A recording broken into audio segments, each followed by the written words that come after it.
אוקיי, אז דבר ראשון כמה מילים, חן עוד מעט תתחבר, אני גם תוכל להציג את מי שלא מכיר, זו הייתה חן סקלס המדהימה, סקלס, היא עוד מעט תוכל לספר עליה עוד קצת. אני שרי, מדריכת הורים, מגיעה ככה מרקע של חינוך, הרבה שנים בחינוך. שתינו התחלנו בעצם שיתוף פעולה כבר לפני שנתיים ומשהו אני חושבת, ויצאנו לעשות מספר סדנאות משותפות, כאשר כל פעם אנחנו בוחרות כזה, זה נושא נורא מרתק בהורות, וצוללות לאיזה מסע של חקר. מי שעשה איתנו את הסדנה הקודמת על הסמכות וגבולות, שבוע אחרי אמרנו, הסדנה הבאה על רגשות גדולים, וחצי שנה עד שהיא מגיעה, וחצי שנה הזאת אנחנו ממש ממש כזה בחקר מעמיק, ועבודה להבין את הנושא, להתבונן עליו, לפגוש אותו מכל מיני כיוונים. ושנינו ככה מגיעות גם מרקע של היותנו נשות חינוך ואימהות בהווה, כן, ובעתיד, לילדים בגילאים שונים לגמרי לצורך העניין, לכן כבר עם אחד בצבא, אני עם שניים קטנים, ובעצם הנושא הזה של רגשות גדולים זה נושא שאני חושבת שכל הורה יכול להתחבר אליו, ואנחנו שתינו גם כאימהות וגם כגננות, ובטח ובטח כמדריכות הורים, פוגשות את הנושא הזה המון, המון, את כל הנושא הזה של רגשות גדולים של ילדים, ההתפרצויות, התפרקויות, הצפה רגשית, ילדים לא מבוסתים, כל הורה יסביר את זה אחרת, כל גננת תתייחס לזה אחרת, או גם מחנכת.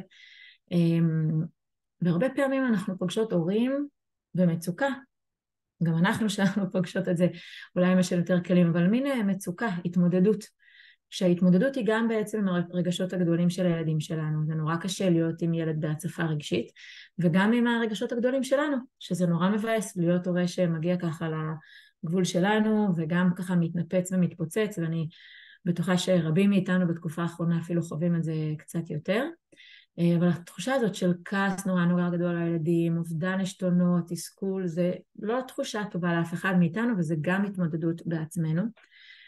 אז ככה מהמקום הזה, גם הניסיון האישי שלנו, גם המקצועי כנשות חינוך, גם המקצועי במקום של הדרכת הורים, באמת יצאנו ככה למסע לחקור איך נוכל בעצם לתמוך בילדים שלנו, ובעצם בעצמנו, בהתמודדות עם הרגשות הגדולים האלה.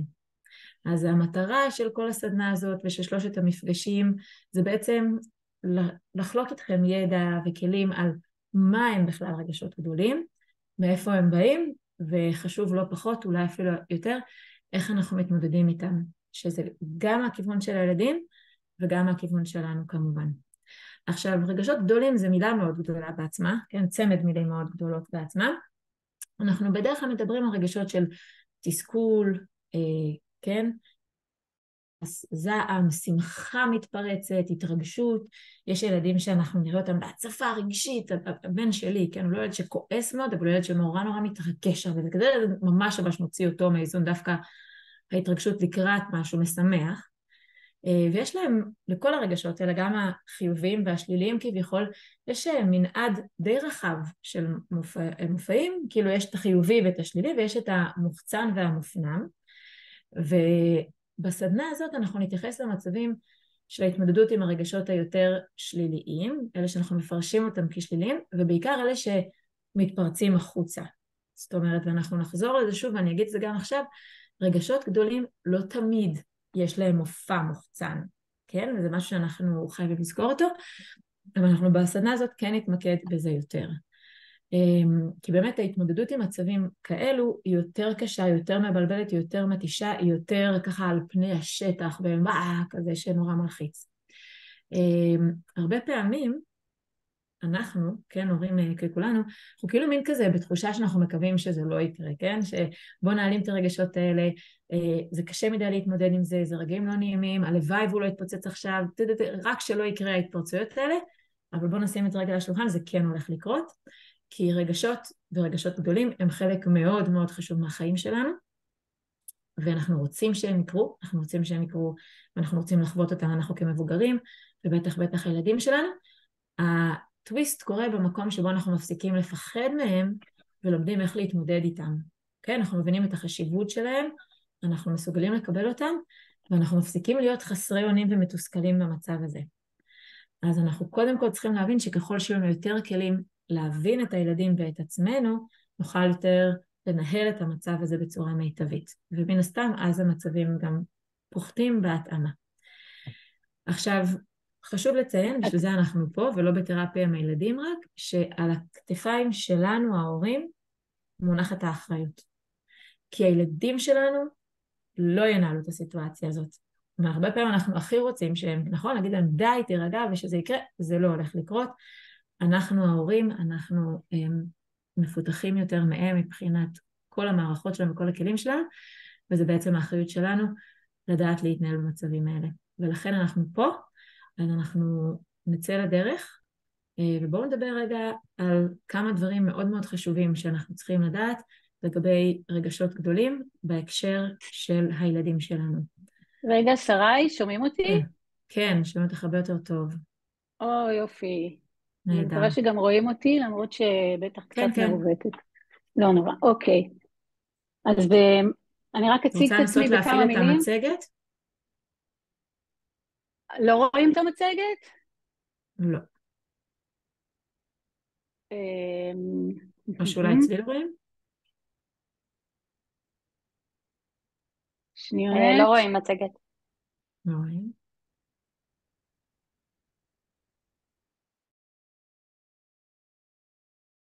לא רואים את המצגת. למה לא רואים את המצגת? אז רגע, יש עוד אופציה.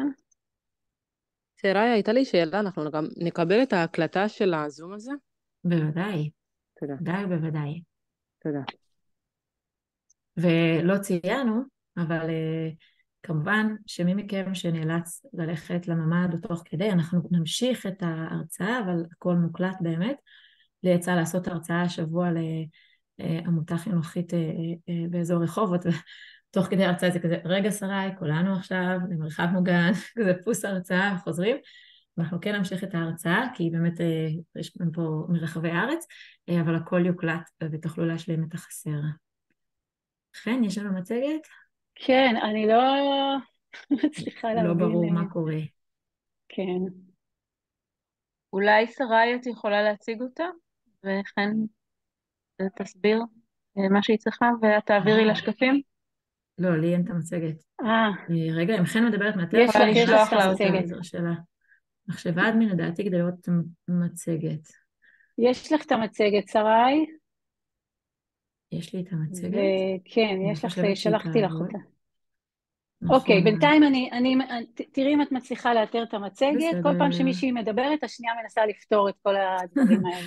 אין שתינו קצת בעיה. מאותגרות. אוקיי, אז אני ככה רק אגיד ממש ממש בקצרה על עצמי, שמי חן סקלס, אני גרה במושב אביחי ליד נתניה, עם בן הזוג שלי נמרוד, יש לנו 3 בנים, הגדול חייל טרי, האמצעי מחר בן 17, והצעיר בן 14, טטניק. הייתי גננת בתחילת דרכי בכל מיני פורמטים.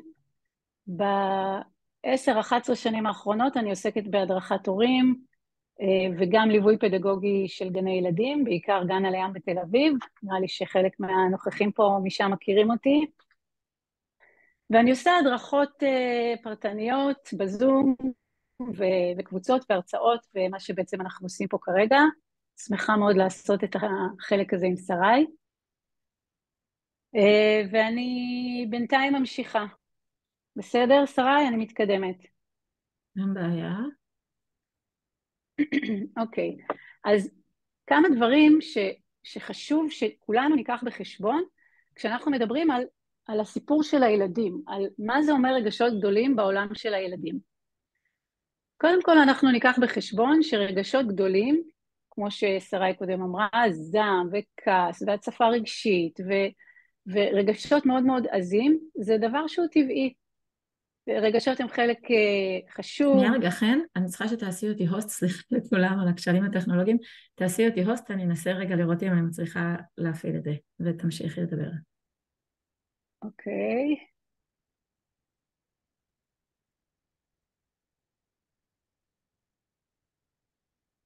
זהו, עשיתי זאת. אז אנחנו מבינים שרגשות גדולים זה דבר טבעי וחלק בלתי נפרד מהחיים שלנו. ילד שרגיש מאוד, עובד? יביע את הרגשות שלו בגדול. כן, אני רואה את המצגת. אוקיי. כמו ששרי אמרה, אין טעם להשקיע אנרגיה בלהעלים את הרגשות הגדולים, יש טעם להשקיע אנרגיה בללמוד להתמודד איתם. הדבר השני, ילדים מתקשים להכיל רגשות גדולים. אפילו לנו קשה להכיל רגשות גדולים, בוודאי ובוודאי ילדים. ילדים מתפתחים לאט לאט, ואנחנו לפעמים נפגוש ילדים שמאוד מפותחים מבחינה קוגניטיבית, מבינים, מדברים, מתקשרים, מסבירים, אבל מבחינה רגשית הם עדיין לא יכולים להכיל את הרגשות שלהם, לבטא את עצמם בצורה מבוסתת. יש פער בין ההתפתחות הקוגניטיבית לבין היכולת הרגשית שלהם. וזה תהליך ארוך, ואנחנו צריכים לדעת שילדים מתקשים להכיל רגשות גדולים. חשוב מאוד שאנחנו לא ניבהל מזה, אנחנו פשוט נדע שזה חלק מהעניין. במקום להיבהל מזה, אנחנו ננסה ללמוד כלים חדשים. יש כל מיני דברים, כל מיני גורמים מסביבנו, שיכולים מאוד מאוד להשפיע על רגשות גדולים. אז קודם כל, כמובן, כל מה שקשור לצרכים פיזיים. כשאני עייפה או כשאני רעבה, היכולת שלי להכיל ולהישאר מבוסתת, משתנה, מצטמצמת. אמא חן של 8 בבוקר, זאת לא אמא חן של 8 בערב, זה פשוט שתי נשים שונות. כשאני עייפה, היכולת שלי להישאר מבוסתת ורגועה מאוד מאוד משתנה, אותו דבר רעבה. כמובן שגם כל מה שקשור לחושים שלנו, וכאן אנחנו צריכים לשים לב שהחושים שלנו קצת יותר ככה מנוסים, והחושים של הילדים עוד יכולים לתקוף אותם מאוד מאוד חזק. אם יש רעש, אם יש בלגן, אם יש צפיפות, ילדים בתוך גנים שיש צפיפות, זה דבר שמאוד מאוד משפיע על רגשות גדולים. כשיש חוסר סדר בחוץ, הרבה פעמים החוויה היא של חוסר סדר פנימי. אני חושבת שכל אחת מאיתנו מכירה את המצב הזה של רגע של סטרס ומתחילות לסדר את הבית, כי הסדר בחוץ מייצר סדר פנימי גם. ועוד כמובן השפעות סביבתיות נוספות, קצת גם בהקשר של המצב שלנו כרגע, או אווירה מתוחה בין בני הבית, עם אבא ואמא במריבה, אם יש אווירה סביבתית כללית לא טובה, זה מאוד מאוד משפיע על היכולת של ילד לבסט את עצמו ולהכיל רגשות חזקים. יחד עם זה שאנחנו כן יכולים לשער שאם הוא עייף או רעב או מוצף, זה משפיע עליו, אנחנו צריכים גם להסכים עם ההנחה שלא תמיד נדע למה, לא תמיד נבין מה קורה לו. לפעמים אנחנו משערים למה ואנחנו מצליחים להסביר את זה לעצמנו, וזה עושה יש לנו חוויה של אוקיי, אנחנו מבינים מה קורה פה, ואז אולי גם מבינים מה כדאי לעשות. אבל הרבה פעמים אנחנו לא ממש מבינים על מה הוא כל כך מתרגז, או שאנחנו חושבים שאנחנו מבינים ואנחנו ממעיטים בערך של זה, על זה הוא עושה כזאת מהומה. אנחנו צריכים לקחת בחשבון שיש איזה בליינד ספוט מסוימת שלנו, ואנחנו לא תמיד יכולים לדעת מה קורה לילדים שלנו, אנחנו צריכים לחיות בתוך העמימות הזאת. עוד משהו שככה כדאי לקחת בחשבון כשאנחנו מדברים על רגשות גדולים, רגשות גדולים צריכים לצאת החוצה. המנגנון של הילדים שמקיא עלינו את הרגשות הגדולים, משפריץ עלינו את הרגשות הגדולים, זה מנגנון בריא ונכון וטבעי. הדבר הזה חייב לצאת החוצה. ילד שמסגל נתקים, זאת אומרת, הוא לא מרשה לעצמו לבטא רגשות גדולים, כי הוא מפחד מהתגובה, כי הוא נורא נשפט על זה, כי זה מייצר מצב שיותר מדי מאיים עליו, הרבה פעמים הוא מתנתק, הוא משתתק, הוא מפנים את הכאב, הוא מפנים את הלחץ, בלונגרן, כתמונה מתמשכת, זה הרבה פעמים יוצא אחר כך אולי עם בעיות בריאותיות, עם איזושהי מחלה כרונית, עם איזושהי אלרגיה, עם איזושהי... לא כל ילד עם אלרגיה זה הסיפור, כן? שלא תבינו אותי לא נכון, אבל הגוף שלנו רוצה להיפטר מהרגשות האלה, וזה טוב שהילדים שלנו מגישים לנו את זה ככה. המצב שילד מתפרץ הוא עדיף על מצב של ילד שמשתתק, מתנתק, נעלם באלף. את יכולה עוד משהו לחזור על המשפט, סליחה, המשפט שאמרת, ילד שמסגל, נקטעה המילה וזה נראה לי נורא חשוב לי. ילד שמסגל, אני לא יודעת בדיוק למה את מתכוונת, אני אגיד פשוט את הרעיון שוב, יש שני אופנים, שתי צורות עיקריות לבטא את הרגשות הגדולים שהילדים חווים. יש את הדרך המוכרת לרובנו, שזה בכי גדול, או צעקות, או תוקפנות, אלימות, זורקים דברים, מתפרקים לנו, אוקיי? על איזשהו מנעד כזה של, רצף כזה של התנהגויות מאוד מאוד מוחצנות. ויש ילדים שלימדו את עצמם, הרבה פעמים זה קשור לתגובות של הסביבה, לא להוציא כאלה רגשות חזקים, לא לבטא את הרגשות בצורה כל כך מוחצנת, אלא להפנים אותם, לעצור אותם, הם מייצרים איזה נתק רגשי, הם בעצם נעלמים באלף, וזה מנגנון שהוא לא בריא, הוא לא מומלץ, בגלל שהכאב הזה רוצה לצאת איכשהו החוצה, אם הוא לא יצא בצורה של הצפה רגשית ובכי וכעס, אז הוא עלול לצאת בצורה של מחלה, בצורה של בעיות אחרות שהגוף נפש שלנו צריך לטפל בהם איכשהו. אוקיי? עכשיו, בעצם אנחנו מדברים על יכולת ויסות, איזושהי יכולת של ילד לווסת את עצמו, של אדם לווסת את עצמו. גם אנחנו המבוגרים לא תמיד מסוגלים לווסת את עצמנו, לארגן את עצמנו, להרגיע את עצמנו, על אחת כמה וכמה ילדים, ובשביל שילד ילמד ויסות עצמי, הדבר הראשון שהוא צריך לידו זה מבוגר עם ויסות עצמי. היכולת של הילד תלויה ביכולת שלנו לווסת את עצמנו, זה מערכת מעגלית, איזשהו ויסות הדדי. כשאני מבוסתת מול הילד שלי ומצליחה להישאר רגועה, הילד שלי יכול להצטרף אליי. אין סיכוי שאני אצא מאיזון והילד שלי ויהיה נורא נורא כועסת ויצעק והילד שלי יישאר מאוזן. אין מצב כזה. אם אני גם הילד איזון. וכמבוגרת אחראית, זאת האחריות שלי והתפקיד שלי להוציא אותו מהמערבולות האלה. אני ממשיכה. התהליך הזה של היכולת לווסת זה תהליך מאוד ארוך. הוא מתחיל ממש מהימים הראשונים שתינוק נולד, ואז אנחנו לא מצפים ממנו להיות מבוסת.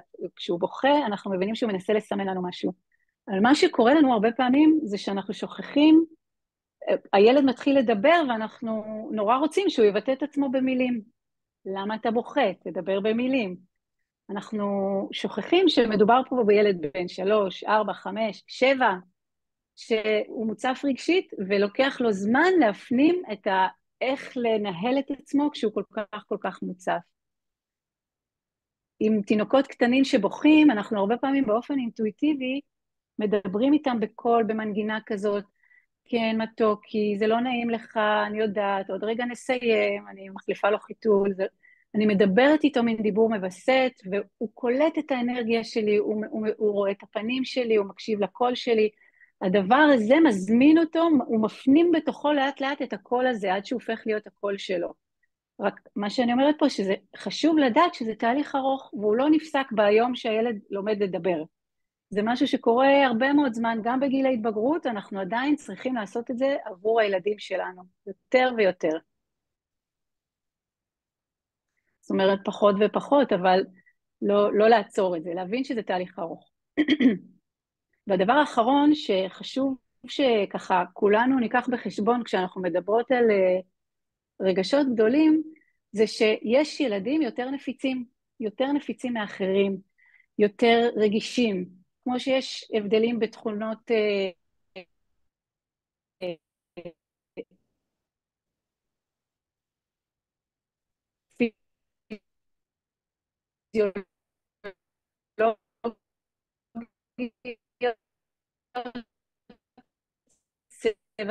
יש הבדל סוערים, יש להם סף תסכול נמוך. הרבה פעמים מדובר בילדים שיש להם גם קושי לבסט את עצמם מבחינה תחושתית. הם כאילו מסתובבים בעולם בלי קליפה, הכל חודר אליהם, קשה להם נורא לסנן, הרבה דברים מוציאים אותם מאיזון. כל היום יום שלהם מלווה בהרבה מאוד קצוות. הביטוי של זה שנראה אותם יותר מתפרצים, יותר מאבדים איזון, הם הילדים שקשה לנו עם זה שהם מתפרקים לנו, וזה משהו, צריך להבין שזה משהו שהוא כמו תכונה. זה נכון שמיומנות כזאת היא גם נרכשת, ואנחנו גם יכולים ללמד את הילדים שלנו, רק נקודת הפתיחה שלהם היא מאוד אינדיבידואלית, וצריך לקחת את זה בחשבון. צריך לדעת את זה כי כשילד הרבה פעמים יוצא מאיזון, וחברה שלי קוראת את זה להעיף קריזה, הוא מעיף קריזה, יש גם עניין של הרגל, הוא מתרגל לצאת מאיזון. אז עם ילדים כאלה, אנחנו על אחת כמה וכמה נדרשים לעשות בשבילם את העבודה, עד שהם לומדים לאט לאט לעשות את זה עבור עצמם. אנחנו נעבור עכשיו לשרי, שתדבר קצת על כלים להתמודדות. זה יהיה מאוד אולי תיאורטי, אבל אנחנו עוד מעט גם נגיע כמובן לדוגמאות, ונוכל להראות את זה בפועל. כן, אפשר שנייה שאלה? כן. כאילו, רק בהקשר הזה של ילדים יותר רגישים, אז אני, כאילו, אצלי הוא מאוד מאוד רגיש, אבל אני גם רואה הבדל מאוד גדול בהתפרצויות, אגב לטוב ולרע, בבית ובמסגרת. כאילו, במסגרת הוא כאילו, הוא גם מתפרץ, כן? זה לא שלא, אבל זה מאוד נדיר, ובבית זה כל הזמן. אז כאילו, זה גם, לא יודעת. כן. אוקיי, אז כן. כן, כן, שרי. לא, אני אומרת א', אנחנו נעמיק בזה עוד בהמשך, אבל אני כן אגיד כמה נקודות לתשומת לב. אחד, הבית זה המקום הבטוח. זאת אומרת, ילדים בדרך כלל פורקים איפה שהם מרגישים בטוחים. 2, לפעמים הקשר איתנו, ומשהו ברגישויות של הקשר יותר מעורר אותם. לפעמים במסגרת הם כל כך בהחזקה, בטח ילדים שהם עם רגישות גבוהה, הם כל כך בהחזקה, הם כל כך במאמץ, שזה מתעצם ומתעצם ומתעצם, ואז בבית הכל מתפרק. זאת אומרת, יכולים להיות הרבה גורמים ללמה זה קורה דווקא בבית. אני לא יודעת אם יש אחים ואחיות, אבל לפעמים גם משהו ביחסים ששם עוד יותר, זאת אומרת, יש שם יותר מלחמות טריטוריה שכזה גורמות לחוסר ביטחון ולחוסר ודאות ולהצפה רגשית, מה שבמסגרת לא קורה, ואז גם זה עוד משהו דווקא אני מתחברת להתחלה, כי נגיד עכשיו כבר שבועיים בבית, אז זה באמת הרבה פחות, כאילו זה ממש, את רואה את ההבדל. וגם המעברים הם מאוד מאוד קשים. כן, ממש. אני יכולה להוסיף משהו קטן, יש לי 3 בנים, ואחד מהם מאוד מאוד מאוד מאוד סוער,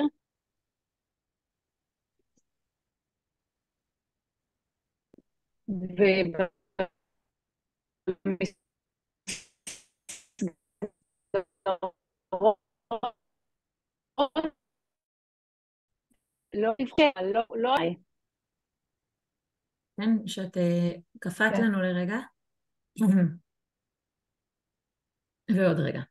אוקיי, אז היא תמשיך אחר כך. אז בואו אנחנו, זהו, כן, קפאת לנו לרגע, אז אנחנו רגע נרצה לשמוע שוב. אנחנו בעצם נמשיך רגע עם הכלים להתמודדות, וכמו שחן אמרה, אנחנו כרגע במין רצף כזה של הנחות יסוד, ואחר כך אנחנו ניכנס לדוגמאות. אז איזה כלים להתמודדות בעצם יש לנו, כשאנחנו ככה מול במפגש עם רגע, יש פה אנשים שמחכים, אני כל פעם שוכחת שאני גם פה על האדמין. רגע, אנחנו פעם הבאה נעשה את זה יותר טוב. זאת אומרת שיש לנו, איזה כלים להתמודדות יש לנו? אז דבר ראשון, הכלי הראשון להתמודדות, למה זה לא עובד לי? הנה, התכוננות טכנית ורגשית. מה שאנחנו קוראים לזה רפואה מונעת. מה זה אומר? בעצם כשאני יודעת, מתוך היכרות עם הילד, וזה חלק ממה שאנחנו רוצות מאוד מאוד לעודד אתכם פה בסדנה עכשיו, שאני יודעת שיש דברים מורכבים, כמו מעברים, יציאות מהשגרה, כל מיני דברים כאלה ואחרים, שגורמים להצפה רגשית כזו או אחרת, אני רוצה וצריכה להיות מוכנה לזה מראש.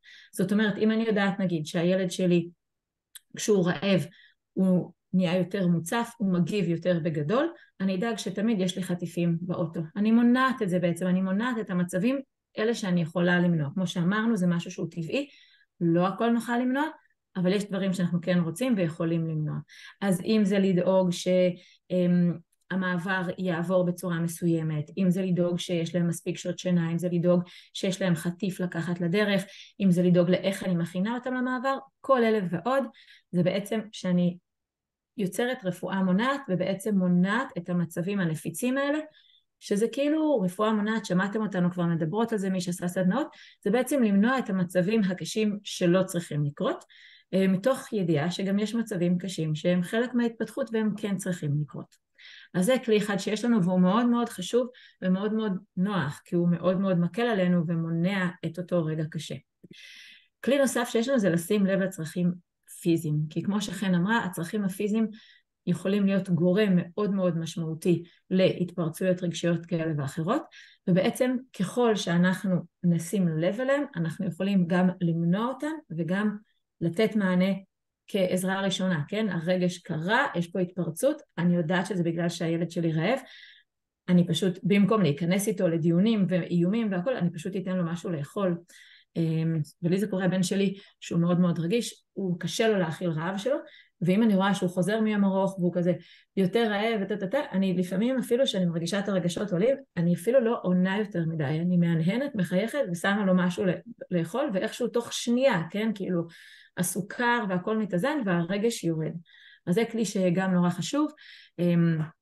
גם עייפות אותו דבר, כן, אם יש לכם ילד שהוא עייף והוא לא נכנס למקלחת כבר ומתחיל בכי, במקום להיכנס ל1000 שעות של דיונים, כי יודעים שזה בגלל שהוא עייף, פשוט קחו אותו בידיים, בעדינות, באהבה, תקלחו אותו, כן, תלוי בגיל הילד, תעזרו לו לעבור את הדבר הזה, בלי להיכנס שם למאבקים, ופשוט תיתנו לו ללכת לישון. לפעמים זה כל מה שצריך.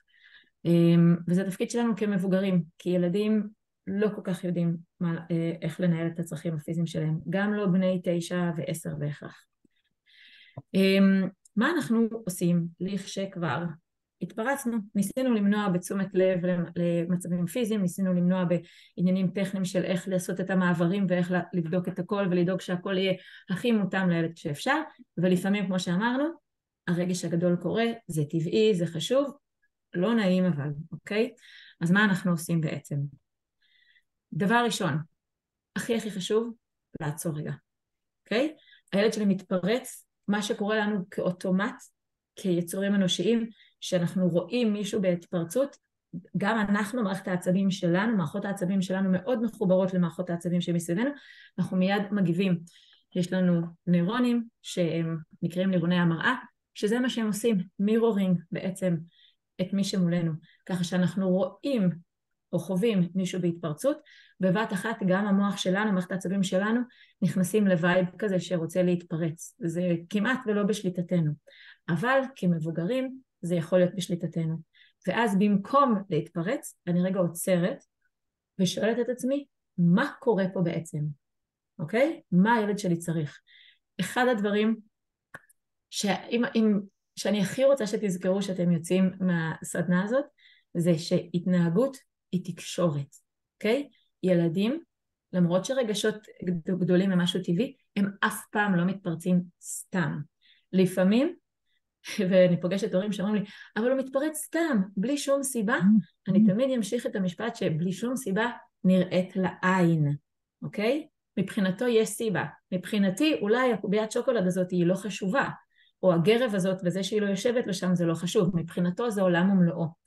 אז אני צריכה, כשאני רואה את הילד שלי מתפרץ ומתפרק ומוצף, לנסות להבין מה קורה פה בעצם ומה הוא צריך, אוקיי? יש שם תמיד צורך שמסתתר, ואנחנו מגיעים בגישה סקרנית כזאת של מה קורה פה בעצם, אנחנו נדע הרבה יותר טוב לדעת איך לתת מענה לדבר הזה, אוקיי?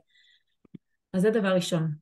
דבר שני, ברגע שמתחילות לעלות אצלי תשובות או תגובות כבר לסיטואציה הזאת, אני חייבת להיות מאוד מאוד מודעת לפרשנות שלי את הסיטואציה. בגלל שאם אני אפרש את זה, שהוא מגיע ממקום רע, או מחשבות שליליות כאלה, כן? כאלה ואחרות על הילד או על הסיטואציה, יהיה לי הרבה יותר קשה לבסט את עצמי. אם אני אוכל למצוא שמה את המקום היותר נקי, ולפרש את הסיטואציה כמו שהיא, בלי להיות מופעלת מהטריגרים שלי והפרשנות שלי כבר ואיך שזה עובד אצלי, אני אוכל להגיש לו באמת את העזרה שלה הוא זקוק, ולתת לו מענה לצורך, אוקיי? כי בעצם התגובות שלנו, באמת למה שקורה על פני השטח. אם הילד שלי בא ומקלל אותי, התגובה שלי היא על מה הכללה הזאת מעוררת בי ואיך אני מפרשת את זה, ולא למילה הספציפית שהוא אמר, כן? זה כאילו משהו, אני מגיבה כבר לסיפור שאצלי בראש. אז נורא חשוב שאנחנו נדע לזהות את זה, זה יותר קשור גם למפגש הבא, אז אני רגע מניחה את זה ונמשיך הלאה. עוד כלי נורא חשוב זה הרגעה. חן אמרה את זה קודם, שוויסות מתחיל בוויסות הדדי, co-regulation, מסיבה מאוד מאוד פשוטה. למוח ולמערכת העצבים לוקח זמן להתפתח. ומה זה אומר לוקח זמן להתפתח? יש לנו הרבה חלקים במוח, אני לא אדבר על זה, לא ציינתי קודם שאני אחד התחומים שאני לומדת זה התחום של נוירוביולוגיה, נקרא אינטרפרסונל נוירוביולוגיה, אז אני לומדת המון על מוח ומערכת עצבים וכולי, פרט חשוב כי תשמעו אותי מדברת על זה הרבה היום, אבל המוח יש לנו הרבה חלקים. החלק החושב של המוח, כאילו מה שנקרא המוח הקדמי, כאילו הפריפרונטל קורטקס, זה החלק שמסוגל לבסט את עצמו, שמסוגל לעצור, שמסוגל, החלק הערכי והמוסרי שלנו, ניוז פלאש מתחיל להתפתח בגיל 6-7, אוקיי? מתחיל להתפתח. זה לא שאין שם את האיבר הזה, אבל הוא מתחיל לפעול באמת בגיל 6-7.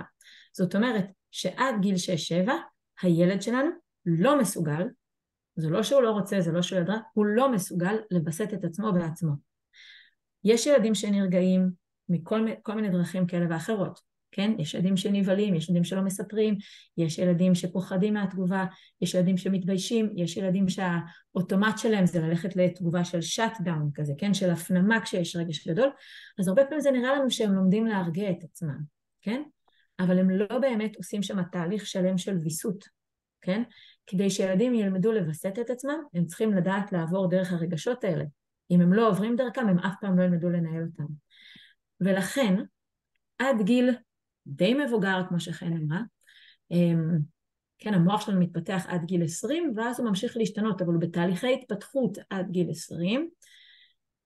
הדרך הכי טובה ונכונה, והיחידה שבאמת באמת עובדת לעומק, לא על פני השטח, של הרגעה ושל ויסות, זה ויסות הדדי. זאת אומרת שהילד נרגע על ידי הרגיעה שלי. אוקיי? הנוכחות שלי והרגיעה שאני מביאה היא מה שעוזר לו בעצם להירגע. וזה אנחנו קוראים לזה co-regulation, כי הוא לא יכול to regulate את עצמו בעצמו.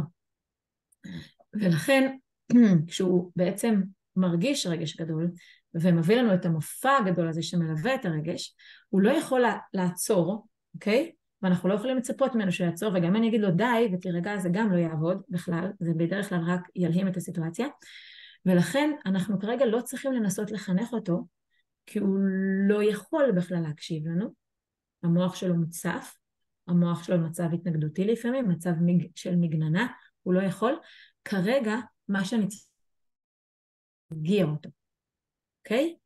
איך אני מרגיע אותו זה מאוד מאוד תלוי בילד, וזה מאוד מאוד תלוי גם בי, ותלוי במערכת היחסים שלנו, אנחנו נדבר על זה, אבל בעצם אנחנו לא רוצים לחנך ברגע הזה, להסביר לו מה הוא עושה לו בסדר, ולהסביר לו ממה אני לא מרוצה. אני רוצה להרגיע אותו. ההרגעה תאפשר מכל מיני רבדים, אחר כך להמשך דרך חינוכית. אז דבר ראשון, אנחנו רוצים להרגיע, וההרגעה הזאת נעשית על ידי זה שאני רגועה. אוקיי? אני רוצה רגע, שרי, סליחה רגע שאני מפסיקה אותך. לא רואים אותך. אני חושבת, ההסבר שלך על ה-co-regulation זה פשוט כמו הזמנה לסיפור הזה שאני נורא אוהבת לספר אותו, אז יכול להיות שחלק מהנוכחים פה שמעו אותו, אבל הוא בדיוק ממחיש את העניין הזה של איך הוויסות שלי בעצם מייצר ויסות אצל הילד שלי. הבן שלי הגדול היה בן 4 או 5 והוא לא רצה להיכנס לאמבטיה, ואני התעקשתי והוא התפרק והוא בכה והוא כעס, והיה מאוד קשה להרגיע אותו, אבל אני באותו ערב הצלחתי להישאר רגועה, לא התפרצתי עליו בחזרה, לא כעס, פשוט הייתי שם על רצפת המקלחת איתו, מחכה שהענן הזה יחלוף, ונשארת רגועה, והוא בכה וצרח, ופשוט הייתי שם איתו, וכשהוא הצליח ככה אחרי כמה דקות כזה להירגע, הוא התקרב אליי פתאום, ואמר לי, אמא, אני מרגיש שאני נכנס לנעימות שלך. ונכנס לנעימות שלך, זה בדיוק, אני מצליח, יש פה ויסות הדדי. זה שאת בנעימות, עוזר לי גם להיכנס לנעימות. זה בדיוק זה. ממש, וזה גם עובד להפך לצורך העניין.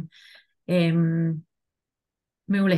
אז דבר הנוסף שככה היה לנו חשוב להביא, זה בעצם שאנחנו רוצים להתרכז במענה לצרכים הרגשיים של הילדים, ולא באקט החינוכי. זה מה שהתחלתי לומר קודם, שבעצם אנחנו צריכים להסתכל מה הצורך הרגשי של הילד. ספוילר, בדרך כלל זה קשר איתנו, אבל לא רק, אוקיי? ובעצם להבין גם שיש הבדל בין מסוגלות לבין צורך. זאת אומרת שילדים מסוגלים לעשות הרבה דברים, וגם זה שאנחנו פעם או פעמיים ראינו אותם שהם מסוגלים להירגע מבכי בעצמם, או מסוגלים לעשות משהו, לא אומר, וזה מדבר איתכם מבחינה התפתחותית ממש, לא אומר שזה יהיה ה-go to שלהם, האוטומטי, במצבים האלה, אוקיי? הם מסוגלים להרבה הרבה דברים, אבל עדיין יש להם צרכים רגשיים וצרכים התפתחותיים שונים, אוקיי? עכשיו, כשצורך מתעורר, זה בדרך כלל כתגובה למשהו, הוא מנצח את תחושת המסוגלות. אנחנו נעמיק בזה עוד מעט, גם יש לנו איזו דוגמה טובה, אבל הוא בעצם מנצח את תחושת המסוגלות, אוקיי? ילד יכול להיות מסוגל לעשות משהו בעצמו, באותו רגע אם יש לו צורך בקשר, בחיבור, בלא משנה מה, עייפות, זה מנצח את זה שהוא בעצם יכול גם לעשות את זה. וברגע להבין את הצורך, כי הילד לא חי כרגע במסוגלות שלו, הוא חי בצורך שלו. ואז שמה אנחנו יכולים ביחד עם הנוכחות התומכת שלנו, כן? וביחד עם הידיעה הזאת שהרגיעה לוקחת זמן והתהליכים לוקחים זמן, ובעיקר לזכור את זה שהתפתחות לוקחת זמן, כמו שציינו פה כבר כמה פעמים, זה יכול להקל עלינו לא ללכת לחפש פתרונות במקום שאנחנו לא נמצא אותם, ולא להיכנס לקרבות שכולנו הולכים להפסיד מהם, בעצם לנסות להבין מה ייתן מענה לצורך. ובדרך כלל הבסיס לפתרון פה זה אמפתיה. אוקיי? עכשיו קורה שהרבה פעמים הילד שלי יבוא בהתנהגות, ואני הכי לא יכולה להבין מה פשר ההתנהגות הזאת, והכי לא מקבלת אותה בעולם, ועדיין, כבן אדם אל מול בן אדם, ובטח כמבוגר אל מול ילד, אני יכולה להבין מה המנגנון שגורם להתנהגות, אוקיי? אני לא צריכה להזדהות איתו בזה שגם אני התנהגתי ככה, כדי להבין מאיפה הוא מגיע. אני צריכה להבין שהוא מגיע מאיפה שהוא מגיע, ולהבין מה קורה שם, ולהבין על מה זה עובד, ומאיפה הרגע שלו מגיע. וברגע שאני אבין את זה, אני באוטומט יהפוך להיות פחות תוקפנית והרבה יותר מבינה. והרגע הזה שבו אני מבינה אותו, שהוא מופעל על ידי משהו שיש שם הרגע שפועל, או משהו שמניע אותו, הרגע הזה שבו אני מבינה אותו, בכל תווי הפנים שלנו, בטון הדיבור שלנו, באנרגיה שיוצאת מאיתנו, היא תשדר לילד משהו אחר. והמשהו האחר הזה, זה ה-co-regulation הזה. אוקיי? הוא מרגיש קרבה, הוא לא מרגיש ריחוק. זה עוד חלק מאוד מאוד חשוב בוויסות ההדדי הזה. אוקיי?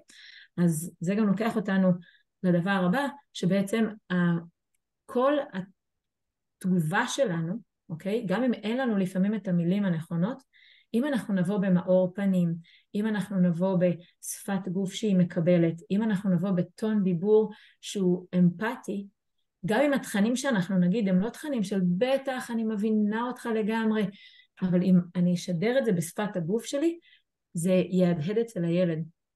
מסיבה מאוד מאוד פשוטה, כי ילדים קולטים את השדר הלא מילולי הזה, הרבה לפני שהם קולטים את המילים שלנו. לצורך העניין כולנו במצבים של סטרס והצפה רגשית, החלק שפעיל אצלנו יותר במוח, זה הצד הימני, שהוא מוח של קליטה של מחוות, גם שידור של מחוות לצורך העניין. ולכן הפנים שלנו, ממש הקיבוצים בעיניים, הקיבוצים פה בשפתיים, הסנטר, המצח, כן? טון הדיבור שלנו, תנועות הידיים שלנו, הכתפיים שלנו, כל זה יכול לשדר לילד שלנו, אני איתך. גם אם התוכן זה לא מה שהוא רוצה לשמוע, גם אם אני ממשיכה להתעקש איתו כנגד המסך הזה. אם אני אעשה את זה בצורה שאני משדרת לו, בכל המחווה שלי, משהו שהוא מקבל ואוהב ומבין, החוויה תהיה אחרת וההרגעה שלו תהיה מהירה יותר, מאשר הוא ירגיש ממני את הקיבוץ הזה ואת כן, בטון דיבור ובשפתיים הוא ירגיש מולי מלחמה. זה פותח בעצם את הדלת, זה פותח את הלב, ושוב אנחנו חוזרים פה ל-co-regulation, חשובה. מה עוד? לשקף ולתקף רגשות. שרי, אני עוצרת אותך רגע. עצרי, זמן טוב בשביל לשתות. מעולה, אני אוסיף משהו על העניין הזה, הביטוי הזה מאור פנים, אני משתמשת בו המון, משום שכמו שאמרת, באמת הילדים קולטים את המסרים הלא מילוליים שלנו הרבה לפני שהם קולטים את המילים שלנו, והם גם יותר מאמינים להם, אבל גם צריך לזכור שהפנים שלנו הם כמו המראה של הילדים. האופן שבו אנחנו מביטים בילדים שלנו, זה כמו מראה, הילד מביט בי והפנים שלי מספרות לו מי הוא. אם הוא רואה בפנים שלי זעם, או ייאוש, או עוינות, אז מה הוא לומד על עצמו? איך הוא תופס את עצמו באותו רגע? אם הוא רואה בתוך הפנים שלי רכות, הבנה, מאור פנים, הוא מרגיש מובן, הוא מרגיש מוכל, הוא מרגיש שיש לו מקום. אז זה כמובן, אני בטוחה שעולות בכם המחשבות, אוקיי, אבל איך אני יכולה? באותו, גם עייפה, גם זה, הוא לא מקשיב לי, אני לא יכולה לזייף מאור פנים, זה לא, אבל העניין הוא לא לזייף, העניין הוא להגיע לשם לאט לאט, ושוב, גם אתם יכולים להיכנס לאיזשהו תהליך, אבל צריך להבין שלכל המסרים הלא מילוליים שלנו, כמו ששרי אמרה, יש הרבה מאוד משמעות בדרך אל הרגיעה. וזה גם ללכת צעד אחד אחורה, שדיברנו על המקום של ההבנה והאמפתיה, זה משפיע על המאור פנים שלנו, זאת אומרת, אם אני לא מצליחה להבין מאיפה הוא מגיע, מבחינתי הוא סתם פתאום התחרפן, התעצבן, מפונק, לא משנה מה, אז מן הסתם זה יעורר בי הרבה מאוד כעס. אם אני יכולה להבין שיש שם משהו שמניע אותו, ואני מבינה שהבן שלי במצוקה, הוא לא סתם חוצפן, אז מן הסתם זה יוצא ממני רגש אחר, וכשהילדים שלנו במצוקה, כולנו רוצים לעזור להם תמיד. אז אני רואה פה שאלה, אם אפשר לחכות איתה, אז סבבה, אם זה חשוב לך, אז אוקיי. אני אשמח לשאול, סליחה שאני מפריע לפלואו, אני מאוד מכבד. לא, הכל טוב. שמי אלעד, אנחנו מקשיבים בקשב רב, תודה רבה על כל העצות המועילות, אני בטוח שהן עצות זהב שנרכשו בהמון עמל וחוכמה, אבל אני חייב להגיד משהו, זה קצת טקסטבוק, כי את יודעת, כשילד, והזכרת פה דוגמאות יותר קשות, כשילד הוא בהתקף קריזה אלים, או מכה או מרביץ, אז את יודעת, אתה דיברת על נוירוני המרה, אז פה המגדלה משתלטת על העניינים, זו סיטואציה כמעט בלתי אפשרית, ואני תוהה אם יש לכם בהמשך הסשנים, שהתייחסות למצבי קיצון יותר קשים, ואני מאוד אשמח ללמוד ולהחכים איך מתמודדים סיטואציה כזאת, כי בסיטואציה כזאת זה כבר אחרי מאור פנים ושיקוף אמפתי וכל הדברים האלה, כי פשוט יש לך ילד שמרביץ, ואז הסיטואציה הרבה יותר מורכבת, אז תודה מראש אם זה מתוקף בהמשך.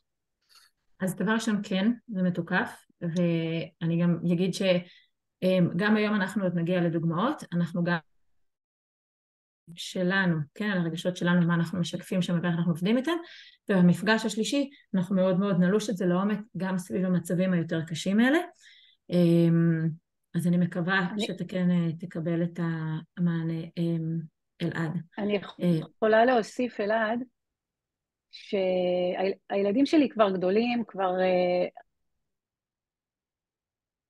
דברים אחרת לגמרי,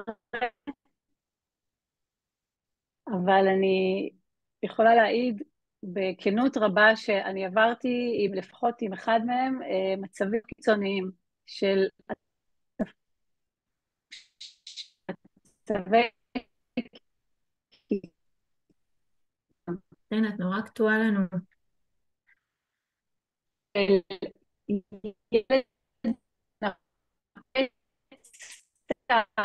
החדר שלו, ואני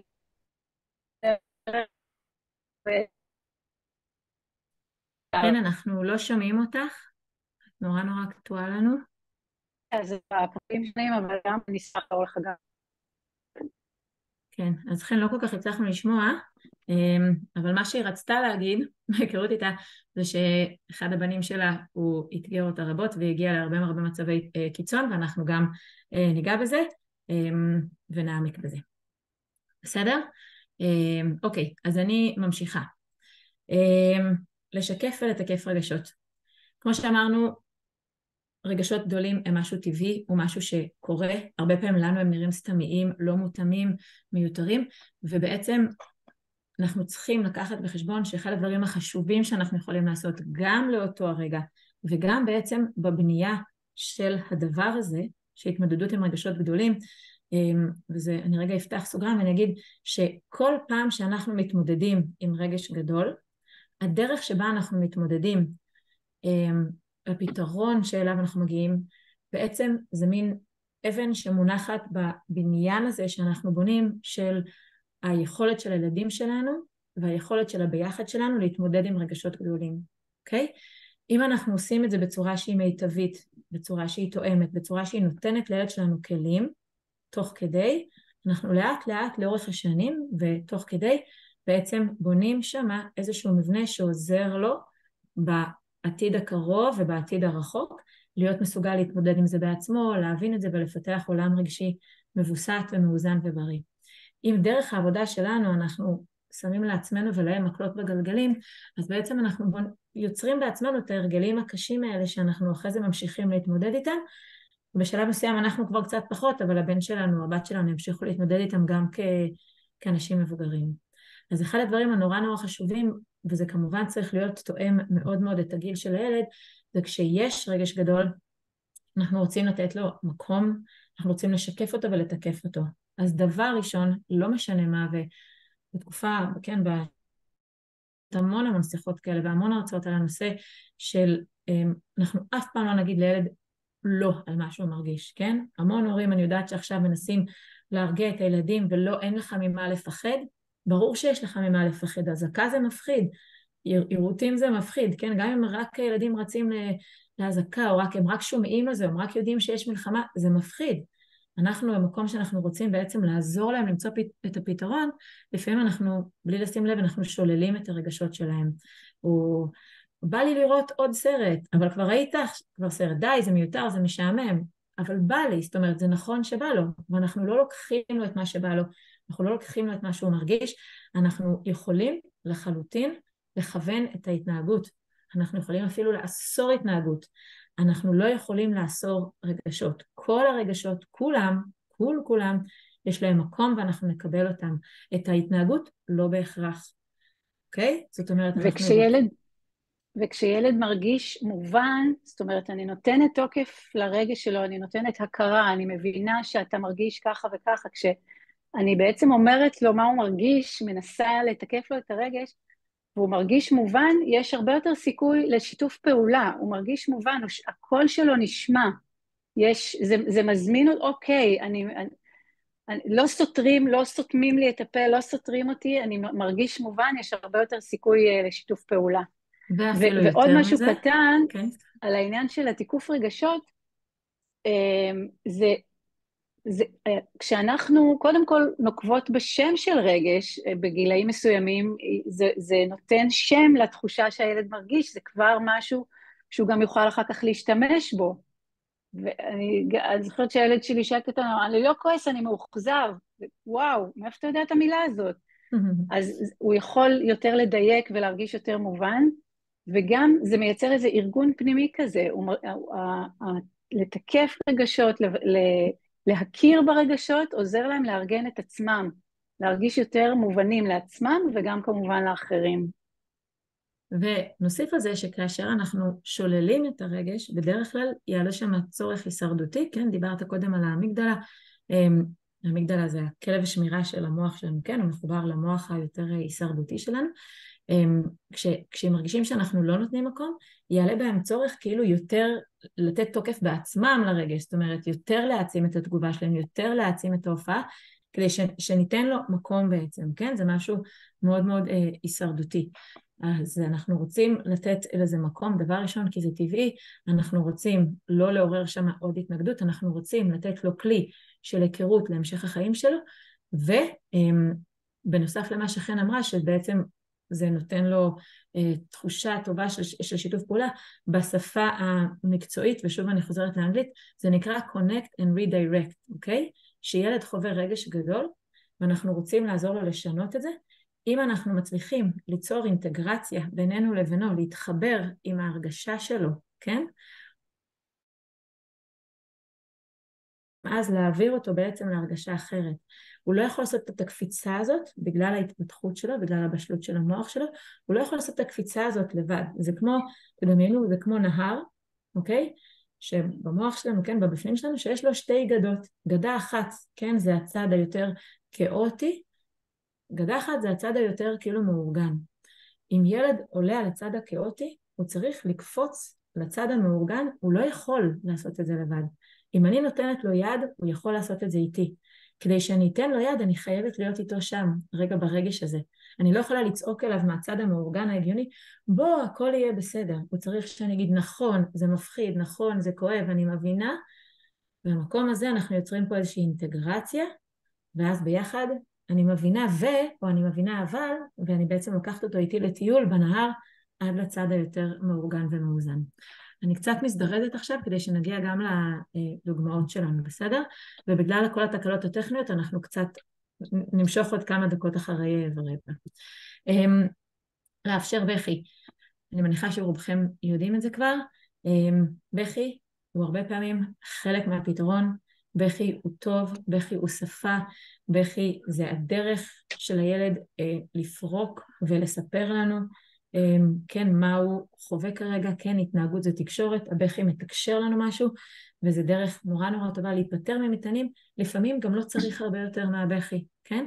הגישה ההיקשרותית של ניופלד אומרת שכשאתם רואים שהילד שלכם הוא כזה על הקצה, וכאילו אין סיבה ברורה, או שהוא קטן מדי כדי להיכנס לדיונים עמוקים, תשימו לו את המנה שהוא לא אוהב בארוחה, תגרמו לו כאילו לבכות, הפורקן הזה כבר יעזור לו בעצם לאזן את עצמו מחדש. אז ברור שהכל במידה ואף אחד לא הולך לכפכף ילדים כדי לגרום להם לבכות, אבל צריך לקחת בחשבון שהבכי הוא לא הבעיה, הבכי הוא בדרך כלל הדרך לפתרון, או מה שמאותת לנו שיש איזושהי בעיה, אבל זה לא הבכי הבעיה. להוביל את הסיטואציה.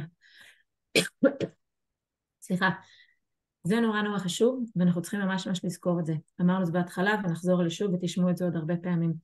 אנחנו מובילים את הסיטואציה, מעט מאוד פעמים זה יהיה על ידי היגיון, אנחנו צריכים לא לתת לאגו שלנו לנהל את עצמנו, אוקיי? אנחנו צריכים לגמרי לפעול מתוך תמיכה, מתוך יצירתיות, מתוך חוכמה, מתוך הבנה, שבעצם המודעות שלנו תוביל את הסיטואציה, לא האגו שלנו ולא מאבקים מול הילדים.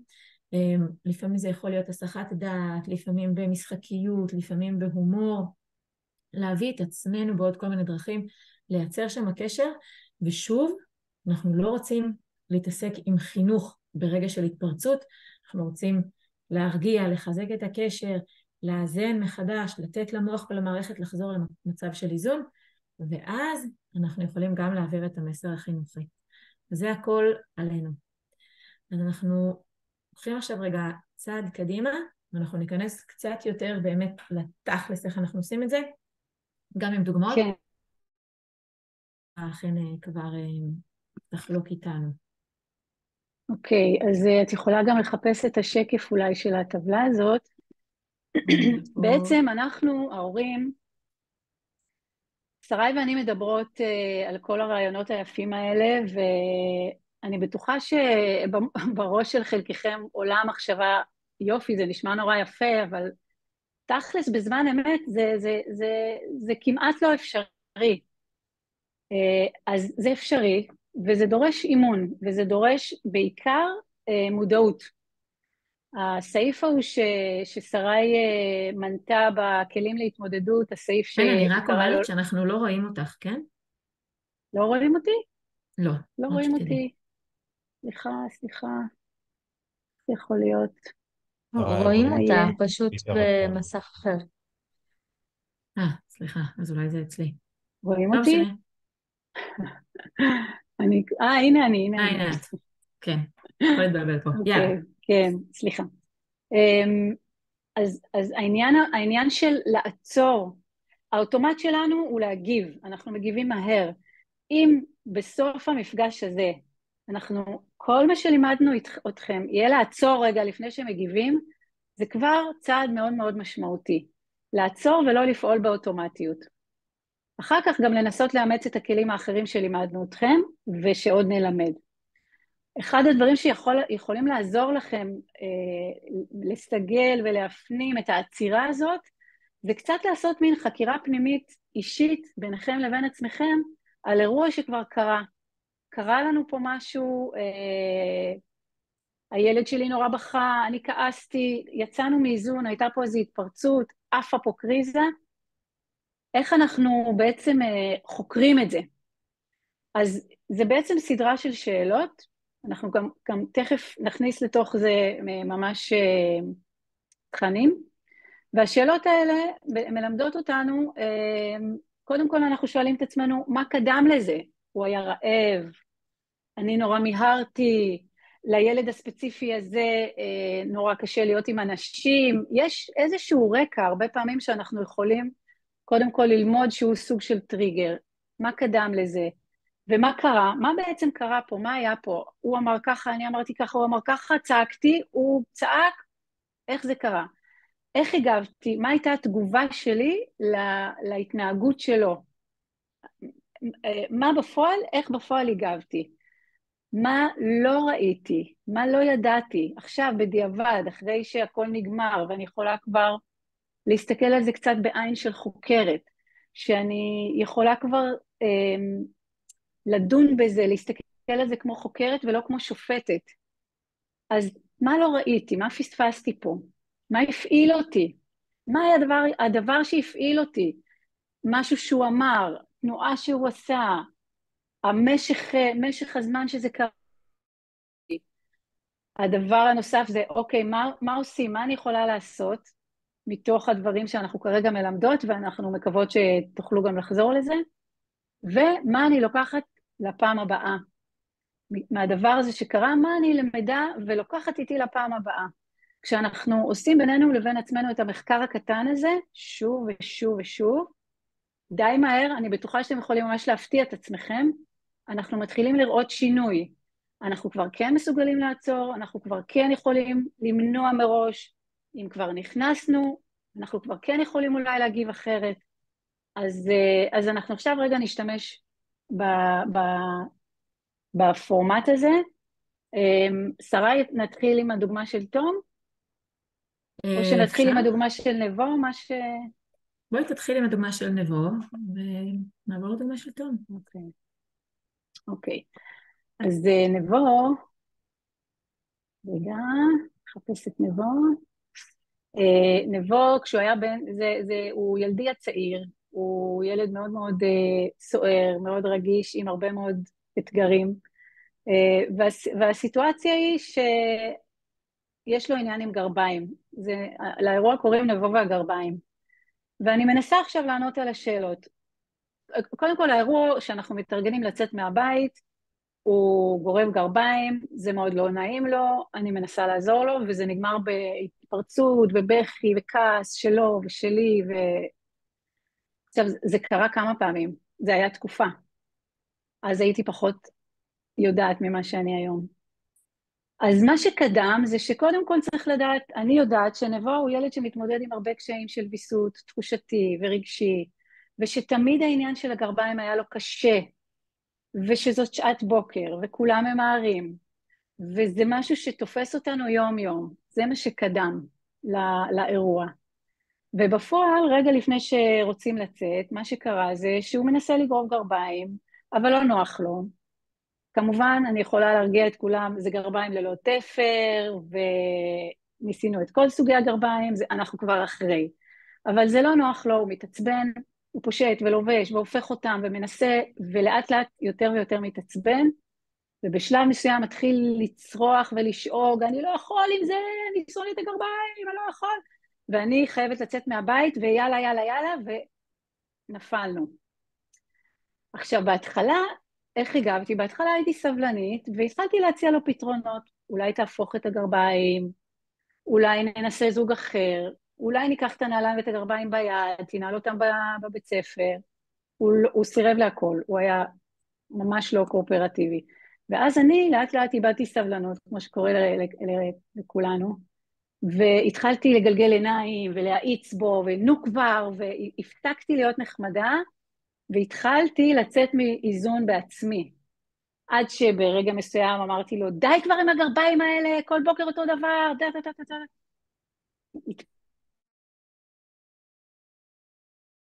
הוא התפרק, בכי, צעקות, לא יכול יותר, וכשהוא התחיל לבכות ולצרוח, ואני הרגשתי שאני כבר לא יכולה לעזור לו, מה שקרה לי זה שפשוט הייתי מיואשת, אז התיישבתי לידו, ככה, ופשוט חיכיתי שזה יעבור, שהדבר הזה יעבור כבר. ואכן, לאט לאט הוא נרגע, נועל נעליים, ואנחנו יוצאים, ובזה זה נגמר. עכשיו, שאלתי את עצמי אחר כך, מה לא ראיתי? אז קודם כל, שהמצוקה שלו היא אמיתית. אני יודעת שהמצוקה שלו היא אמיתית, אני ידעתי את זה גם אז. אבל כן, הייתי חוטאת בפרשנות, ואני חושבת שוב שזה משהו שהוא מאוד מאפיין אותנו ההורים. אני ממעיטה בערכה, או שאני חושבת שהוא סתם מנצל את זה, שזה מניפולציה, או שהוא מגזים, ואני חוטאת שם באיזושהי פרשנות שקצת מקטינה את המצוקה שלו. מה שעוד לא ראיתי, זה שבעצם זה מצב שהוא מוכר, ואין לי באמת דרך לעזור לו, זה קורה כל בוקר. מה שלא ראיתי זה שאני לא חייבת לפתור לו את העניין של הגרביים. כל מה שאני צריכה בעצם זה להיות איתו רגע בנוכחות מרגיעה ומקבלת, ולתת לדבר הזה לעבור, כמו שבסוף קרה, שבסופו של דבר הוא צעק והתפרץ, ואני הייתי מאוד מאוד פסיבית, ורק כשאני הייתי פסיבית ורגועה ולא באיזה עצבים בעצמי, רק אז הוא בעצמו הצליח להירגע ולצאת מהבית. הדבר שהפעיל אותי זה דבר שמפעיל הרבה פעמים הורים. קודם כל זה שזה קורה כל בוקר, והייתי כבר מוטשת מזה, וכאילו אין לזה פתרון. וגם הפרשנות שלי יש שלילית, הוא לא מוכן להתגמש, הוא לא נותן לזה צ'אנס, הוא ילד בעייתי, פרשנות שלילית על עצמי, אני לא יודעת מה לעשות עם זה, אני חסרת אונים, אני לא יודעת איך להתמודד, אולי אני צריכה להיות יותר קשוחה, אין לו גבולות לילד הזה, כל מיני מחשבות שמאוד מאוד החלישו אותי. זה מאוד הפעיל אותי. עכשיו, בדיעבד אני מבינה שמה שאפשר וצריך לעשות, מה שיכולתי לעשות, אז קודם כל בהנחה שכבר ניסינו למצוא איזושהי הקלה בתחום הטכני, כלומר גרביים מתאימות, או נעליים שיהיו לו יותר קלות, או איזשהם פתרונות מניעתיים, יכולתי בעצם, וזה מה שעשיתי בסוף, לשנות את מהלך העניינים של הכל בוקר הזה. כל בוקר הוא פוגש, אנחנו קמים נורא ממהרים, ישר לתוך הגרביים האלה, ובעצם הבנתי שאני יכולה לשבור את ההגה, שמאלה או ימינה, ולייצר איזשהו מהלך לא רגיל לבוקר, לקחת קצת יותר זמן, לשחק איתו משהו בבוקר לפני שאנחנו יוצאים מהבית, לעשות משהו עם הגוף, כדי שהוויסות החושי שלו קצת יתאזן. יכולתי לעשות את הדברים אחרת מאיך שאני רגילה, מאיך שכולנו רגילה. בנוסף, אני הבנתי שמה שעוד אני יכולה לעשות, נניח שהוא כבר נכנס למצוקת גרביים הזאת, אגב, עד היום יש לו קושי עם גרביים, אבל היום הוא כבר למד לבסט את עצמו. כשהוא כבר נכנס למצוקה הזאת, אני מבינה שבעצם כלום לא עוזר, כל מה שאני צריכה זה להיות לידו בנוכחות תומכת, אולי אפילו להגיד לו, אני רואה שזה קשה לך, עוד מעט אתה תרגיש יותר טוב, ולתת לדבר הזה פשוט לעבור, לא לעסוק בניסיונות בלתי פוסקים למצוא פתרונות, או להאיץ בו, אלא פשוט להישאר נינוחה עם מה שקורה שם, להבין שאני לא קוסמת, ויש פה בעיה שאני כרגע לא יכולה לתת לה מענה, ואני נשארת רגע בתוך הבעיה הזאת, ודווקא זה שאני פסיבית, מאפשר לו לתת לאבק לשקוע ולצאת משם. אני חושבת, בסופו של דבר התגובתיות שלי, זה שאני הגבתי וניסיתי לפתור, וניסיתי להקל עליו, וגם קצת העצתי בו, התגובתיות שלי רק תקעה אותנו יותר עמוק בסיטואציה מאשר לעזור לו.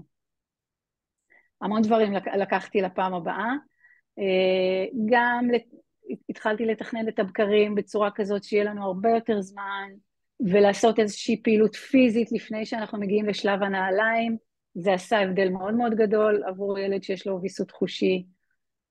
גם לזכור לא ליפול איתו לתהום, אני רואה שהוא נופל לשם, לא ליפול לשם, להישאר העוגן הזה, או מגדלור בים סוער, כמו שאני אוהבת הרבה פעמים להגיד, הוא יכול להיות סוער ומאוד יוצא מאיזון, אבל אני יכולה להיות שם בשבילו איזה יבשה, איזה סלע איתן, כי בעצם לפעמים כל מה שהוא צריך זה את הנוכחות שלי, המבוסתת, הנינוחה, כמו שבן אמר, אני נכנס לנעימות שלך. הוא צריך את הנעימות שלי בשביל לעבור את זה. אז זה מה שלמדתי מהאירוע הזה. כן, אני אפילו אוסיף, זה גם קצת מתחבר לחוויות שלנו היום, בימים אלו של החגים הגדולים והרגשות המאוד גדולים שמלווים את המלחמה הזאת, שכיום המדע יודע להגיד לנו שטראומה היא לא האירועים הקשים שהיו, אלא איך הרגשתי במהלך האירוע. זאת אומרת, יש אנשים שעברו את הצונאמי, או רעידות אדמה, או כן, אירועים כאלה גדולים שנתפסים לנו כמאוד טראומטיים, אני לא מדברת כרגע על עוטף עזה, ואנחנו יודעים שהם יצאו משם בלי טראומה רגשית, אולי הרבה סיפורים לספר, אבל בלי טראומה רגשית כהגדרה של טראומה, בגלל שהם לא היו שם לבד, או שהם כן הרגישו שיש להם איזשהו חוסן פנימי להתמודד עם הסיטואציה הזאת, שנבע, כן, הרבה פעמים זה כן מקושר לתחושה של איך הרגשתי בזמן הסיטואציה הקשה שהתמודדתי איתה. גם כיום, כאילו שאני עובדת עם הרבה הורים ועמותות כזה, וכן, סביב הנושא הזה של ההתמודדות עם הפחדים הגדולים האלה, סביב ההזקה והדברים האלה, כל הזמן אומרת, זה מפחיד באמת, זה פחד קיומי, כאילו אנחנו לא יכולים להגיד, כן? אבל אנחנו יכולים להיות שם איתם בפחד, אנחנו יכולים, זה לא אומר שאני מפחדת איתם, למרות שזה גם מפחיד אותנו, אבל להיות שם איתם שהם לא מרגישים לבד, להציע נוכחות או כלי או שניים להתמודדות, ועצם זה שהם יודעים שהם כבר לא לבד, לפי המדע, זה מה ששלב אחרי שלב מונע טראומה ובונה תחושה של חוסן פנימי אל העתיד. בעוד שילדים שאין להם את זה, עבורם זה שמישהו דחף אותם, כן, בתור לקולר, יכול להישאר כטראומה להמשך החיים שלהם. כן, כאילו החוויה הזאת, שהיא כאילו קטנה ולא קרה שום דבר, חוץ מתחושה תהומית של לבדות. ולכן פה באמת, אני רגע לוקחת צעד קדימה, ככה בהקצנה, את מה שכן מתארת, זה שלפעמים הפתרון הוא אולי ארוך, כי זה לא מיד כזה, זה בנק וגמרנו, נגמר הבכי, או נפטר הדבר הזה, אבל לאורך הזמן, ולמהות של אותו רגע, הנוכחות השקטה וזה שהוא יודע שהוא לא לבד, זה יותר משמעותי מהרבה הסחות דעת אחרות שכאילו יגרמו לבכי או לצעקות להפסיק.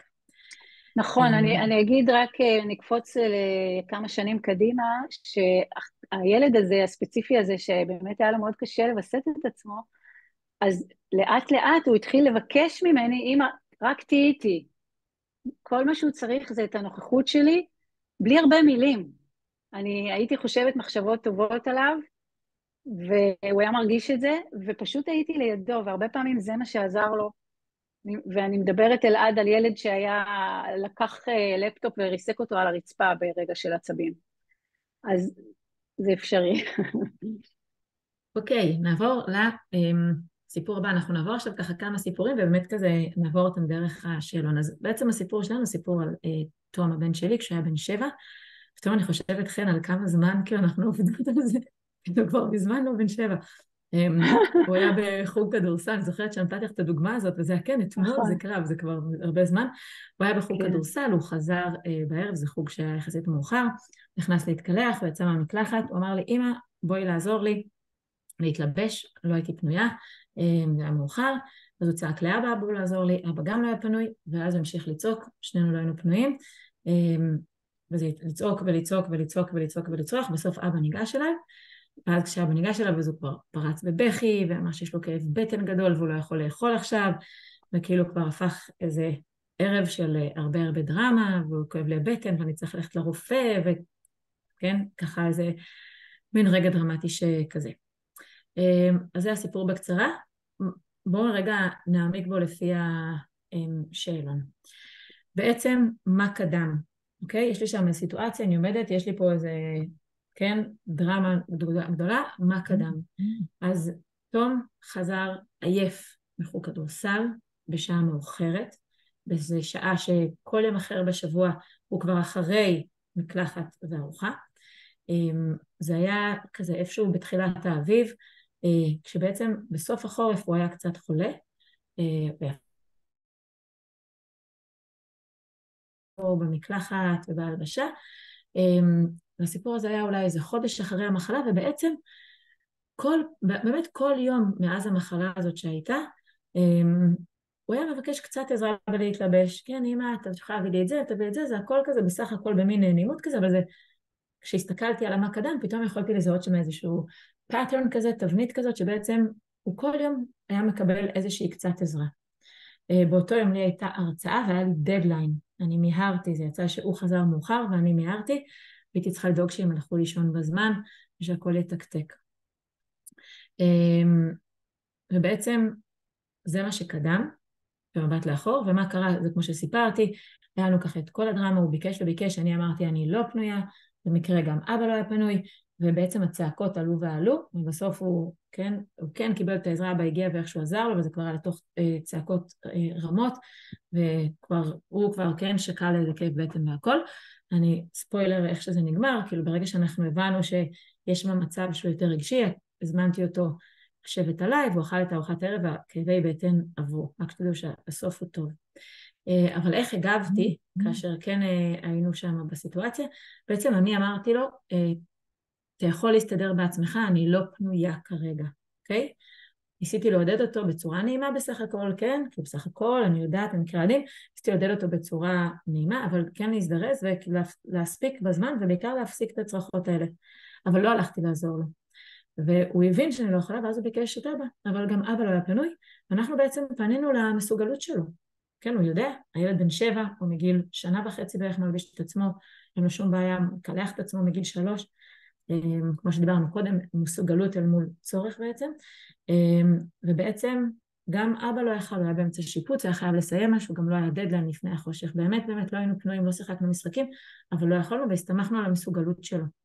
והתגובה שלנו הייתה, אני לא פנויה, אני לא יכולה, תזדרז, תספיק, ככל שהוא גם לוחץ ואני ממהרת, זה הרצאה, אני עושה לבד, אין אתכן שכן, תגבה אותי, אני חייבת להיות שם בזמן, אז אני הייתי יותר לחוצה, הוא נהיה יותר עצבני, ומן הסתם הטונים עולים. מה שאני לא ראיתי, זה שנכון שתום מסוגל, אבל הוא הרגיש שהוא חייב אותנו, באיך שהוא פירש את הסיטואציה. הוא ממש הרגיש שהוא חייב אותי, הוא הבין שאני לא פנויה, אבל אז הוא הרגיש שהוא חייב את אבא, הוא הרגיש שהוא חייב עזרה. ולמרות שאנחנו יודעים שיש לו את המסוגלות הזאת, הוא כן מאז שהוא היה חולה, והוא היה באמת מאוד מאוד מאוד חולה, הוא נתקע לו שם איזשהו הרגל של אני זקוק להם עכשיו, איזושהי אמונה שהתיישבה לו שם. ובעצם אל מול הצורך הזאת, הוא קיבל מה שנקרא cold shoulder, תסתדר בעצמך. זה התחיל בנעימים, ומן הסתם בגלל לחץ הזמן שלי, הנעימים הזה לא קיבל את כל המרחב שהוא היה יכול. אז אני הייתי בלחץ של זמן, מה הפעיל אותי בעצם, זה שאני הייתי בלחץ של זמן מאוד, ושאני פירשתי את ההתנגדות שלו כפינוק, כאילו, אתה יודע, אתה מסוגל, באמת, די כבר, כאילו תסתדר, כולה פה, אני כאן, אתה לא לבד, כאילו על קצה תהום, תתלבש כבר. וברגע זה שאני פירשתי את זה כפינוק, ולא כצורך, אנחנו יודעים שיש לנו, ויש לנו צריך עזרה שבמצוקה, אנחנו מעל ומעבר כדי לעזור. ברגע שהוא סתם מתפנק, ברור שכאילו תעשה בעצמך, עזוב אותי, יש לי דברים אחרים להתעסק בהם. אז מה עושים? בואו נחזור קודם למה שדיברנו. מה עושים? דבר ראשון, אנחנו עוצרים, נכון? מה קורה פה בעצם? רגע, למה אתה צורח? אם אתה יודע להתלבש ואתה מסוגל, למה הוא צורח, כן? מין מקום כזה של סקרנות, של בעצם מה בעצם קורה פה.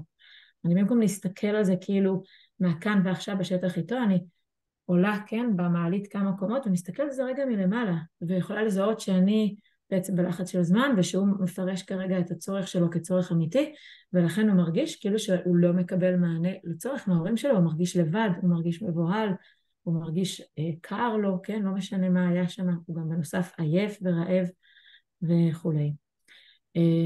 אז זה דבר ראשון, אני ככה צריכה להעיז להסתכל על זה רגע, גם על עצמי וגם עליו, ולהבין מה קורה פה בסיטואציה הזאת. אחר כך אני רוצה לנסות להבין מה הוא באמת צריך.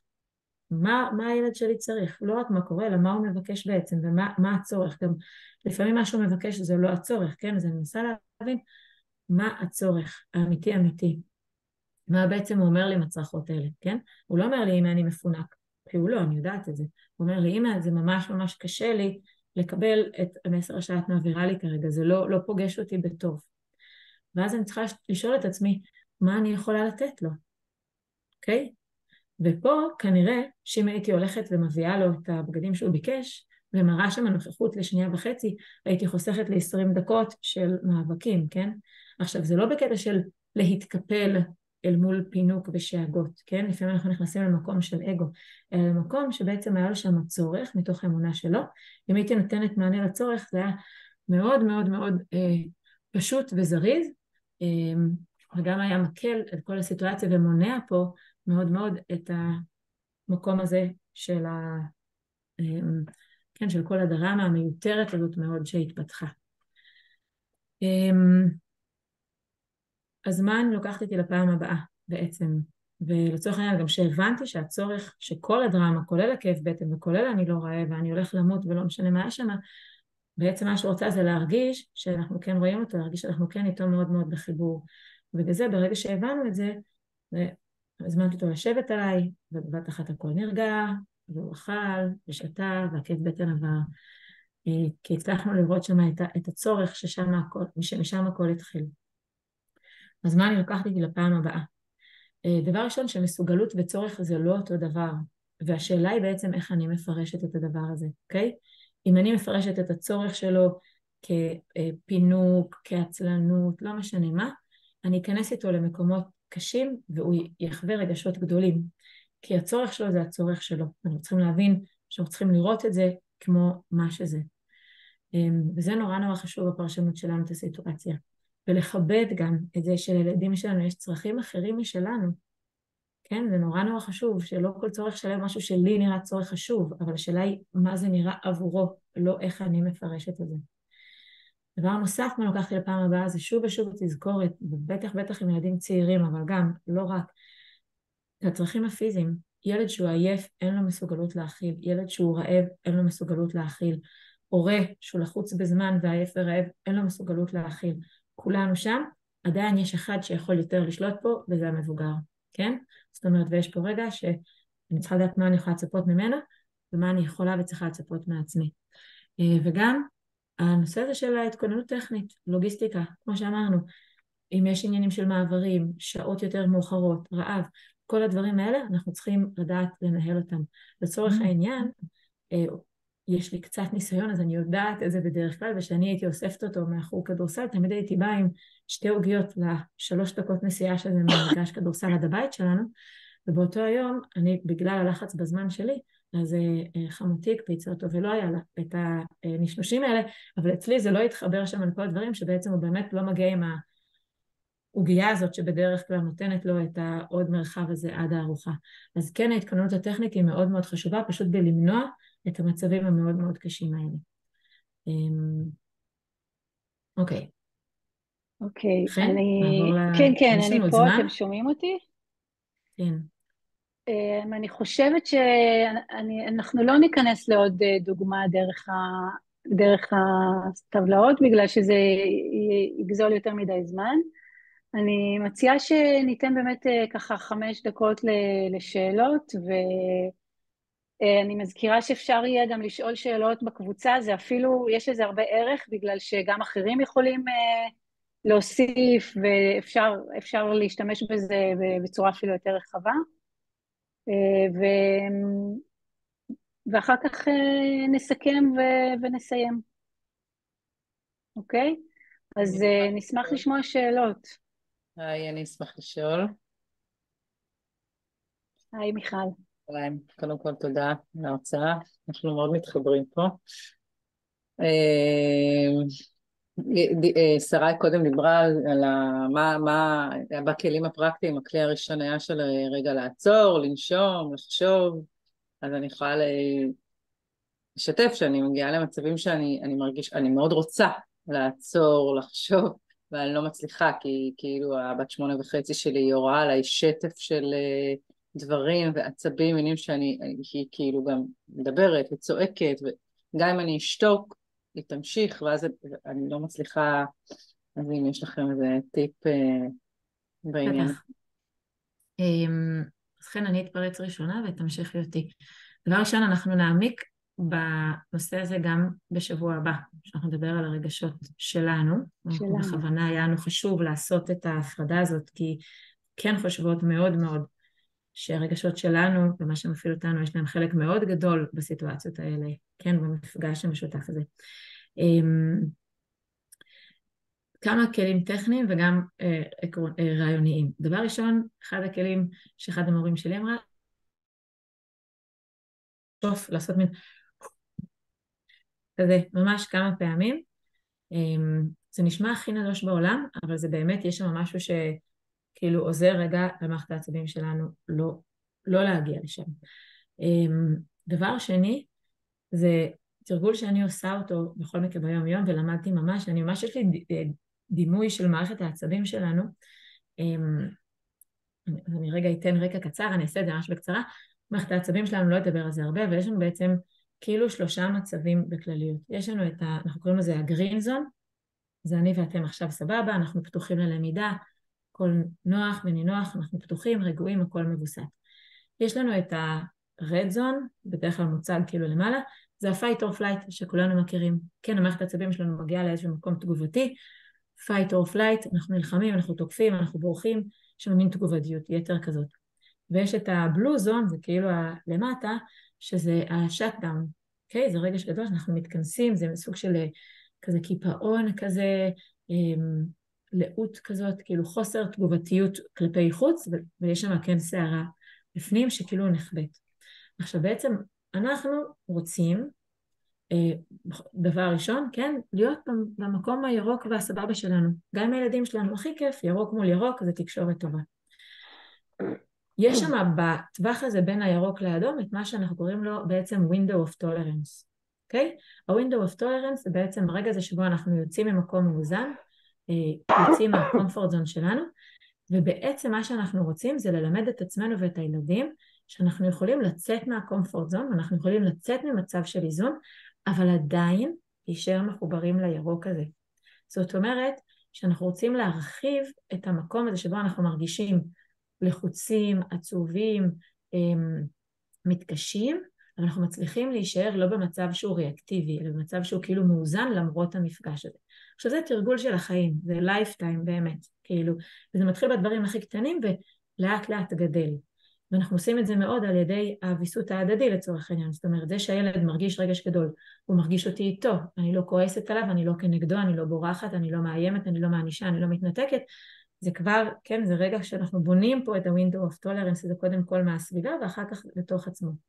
עכשיו, מה שקורה בעצם גם אנחנו, שאנחנו חווים את הרגש הגדול הזה, הילד החמוד והמתוק הזה שלנו, פתאום מגיע סתם על שום דבר, מתחיל לראות עלינו מילים לא יפות ולהתעצבן, ואני עונה לו בשיא הנחמדות וגזם, מה אכפת לי, ומתחיל, כן, כמו שבגיל 8.5, 9, הם יודעים לעשות כל כך יפה, וזה גם מתחיל להיות מעליב, וזה גם מעצבן, וזה גם מייאש, כי עשיתי את כל מה שחן ושרה אמרו, ושום דבר לא עובד, ואז אנחנו נהיות עוד יותר ויותר מתוסכלים. בעצם מה שקורה שם ברגעים האלה, זה שמערכת העצבים שלנו עוברת מהירוק לאדום, כן, מדלגת על ה-window of tolerance, אני כבר לא שם, ואז אני נכנסת למצב האדום. שיח של אדום מול אדום, זה הפסדנו כולנו, כן, הוא לא נגמר בטוב, כאילו, אולי בטוב הרבה אחר כך, אבל זה לא חבר. ובעצם, אם אנחנו מודעים לעצמנו, בסופו של דבר זה בא לזה, למודעות שלנו לעצמנו, ולמודעות שלנו לילדים שלנו, אם את תהיי מודעה לעצמך, את יכולה ממש לראות את מערכת העצבים שלך מטפסת למעלה. את יכולה לראות, ממש להרגיש את זה בגוף שלך, את אני פה, אני עוד נושמת, אני פה, הנשימה שלי קצרה, אני פה, אני עוד שנייה going to flip, אני כבר, זהו, יצא לי. והתרגיל שלנו זה לדעת לעצור פה, כן, אם לא הצלחנו לפני זה. זה הרגע שבו אני אומרת, כן, חן? לא, סליחה, תסיימי את המשפט. זה הרגע שבו אני אומרת לעצמי, ולפעמים גם לילד, וילדה בת 8.5 יוכל לשמוע את זה, אני עכשיו צריכה רגע, או אני תכף יענה לך, ואת נושמת, ואת לא נותנת לעצמך להגיע למקום הזה. עכשיו, חשוב נורא להסביר, אין פה שום שיקוי קסם בסדנה שלנו, יש פה המון המון כלים, וככל שהדברים יתחברו גם עם המפגש השני והשלישי, זה בכוונה לא רק המפגש היום, אלא כל הדבר הזה כשלם, אתם תראו שהדברים מתחברים, אבל אין פה קסמים, אתם לא תשמעו מאיתנו את מילת הקסם שתסדר והכל יהיה סבבה ולא יהיה יותר עימותים כאלה, בכלל לא. ואתם לא תשמעו את המילה הזאת שתרגיע את הילדים. אנחנו עושים את הסדנה להורים בגלל שאנחנו כן מאמינות שהכוח, במרכאות, הוא כן נמצא אצל ההורים ולנהל את המצבים האלה ולשנות את מה שקורה שם. ולכן העבודה שלך היא כן לדעת לזהות את זה. משפט אחרון שאני אגיד לפני שאני מעבירה עליכם, העבודה הכי משמעותית שלנו כהורים במסע הזה, זה לדעת לזהות את הטריגרים ואת מה שמפעיל אותנו. כן? כי יש ילדה שתהיה חוצפנית וזה לא יזיז לאבא שלה או לאמא שלה, ויש ילדה שתהיה חוצפנית וההורים שלה ישתגעו מזה, כי זה טריגר שלנו. זה לא קשור אליה בעצם, זה קשור למה מפעיל אותי ומה מחרפן אותי, וזה הסיפור שלי עם עצמי כבר. היא מפעילה שמה את זה, היא לוחצת לכל הכפתורים, אבל זה שלי כבר. וזה, נעמיק בזה גם במפגש הבא.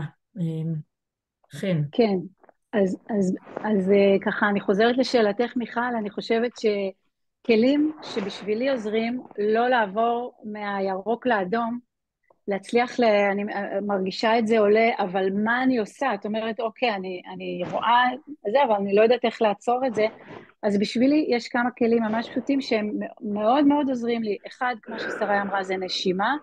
אני פשוט מתחילה לנשום עמוק ולמלא את הגוף שלי באוויר, זה ממש ממש עוזר לי. תוך כדי אני יכולה גם לחשוב. הדבר הבא זה לייצר איזושהי נפרדות.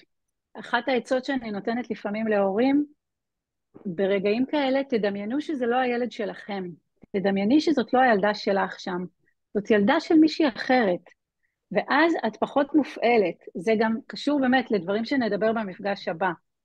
ואחד הדברים שעוזרים לי להסתכל על זה מהצד, לראות את הנפרדות, כאילו לייצר פרספקטיבה, להסתכל על הילדה שלי ולהגיד, הילדה הזאת היא בת 8, מה קורה לה עכשיו?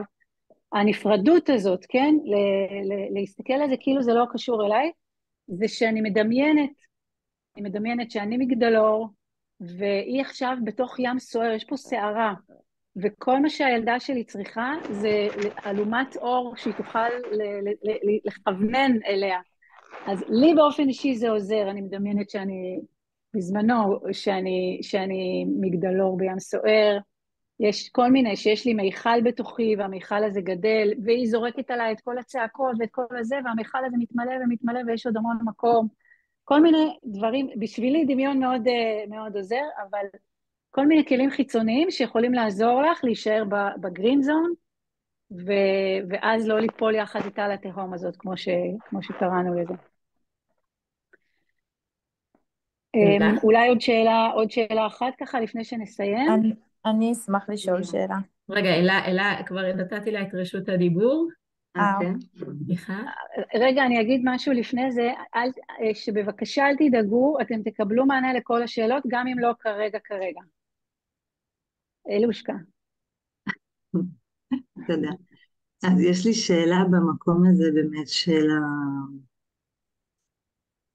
הנקודה הזאת שנגיד פתאום יש התפרצות שהיא באה כלפיי ואז היא בעצם זה עובר את הגבולות החינוכיים שלי של כאילו, אבל זה פה, זה בעצם הנושא לדיון, כן? אבל כאילו אני לא מסכימה שתצעקי עליי או תרים עליי את הכל או תתנהגי ככה, ואז ברגע שקורית שם איזושהי התנהלות כזאת שבעצם היא מאבדת, אני לא יכולה יותר אמפתית, היא כאילו מאבדת אותי באותו רגע, ואז קורה המהלך ההפוך של התרחקות במקום, ואז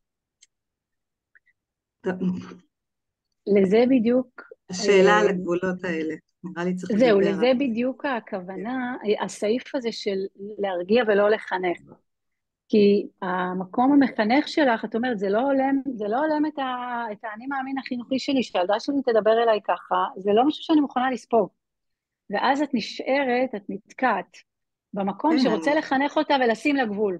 אני מהסה אותה, אני כאילו סוגרת את זה, זה לא בא בחשבון. כשזה לא יהיה, אז נוכל לדבר, ואז זה יוצר שם...